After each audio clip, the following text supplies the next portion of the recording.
Si respira un'aria nuova qui alla Dacia Arena per il primo atto della stagione 2016-2017. Ai posteri l'ardua sentenza se quest'aria sarà aria di fresca e alta classifica. Per ora ci si concentra sulla Team Cup. Badu, De Paul è solo, può girarsi, De Paul calcia, la palla deviata! La palla deviata in porta! Rodrigo De Paul all'esordio ufficiale con la maglia numero 10 trova la rete del vantaggio e il balletto con Badu e Armero per Rodrigo De Paul. Era già idolo dei tifosi, adesso lo diventa ancora di più. Rodrigo De Paul.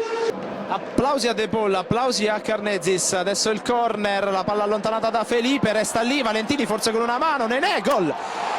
Lo Spezia pareggia con un rimpallo fortunoso.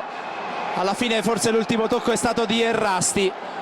Nenè prova ad andare in profondità da Mastinu, Okereke sul pallone, Okereke, il 2-1 dello Spezia e questa volta il gol è pulitissimo. La difesa si è mossa molto male sulla verticale di Nenè. Eccolo ancora Widmer che pensa al cross morbido nella zona di Badu, calcio di rigore per l'Udinese. Brutto fallo di Pulsetti su Badu.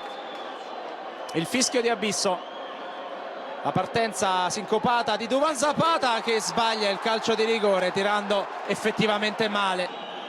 Lo Spezia alla fine l'ha battuta, la palla che resta lì e viene allontanata. Matos migliore la ripropone, Hertò allontana, ancora migliore di testa nella zona di Nenè. 3-1 dello Spezia, la posizione di Nenè era regolare, è salita probabilmente male la formazione bianconera. Iachini arrabbiato.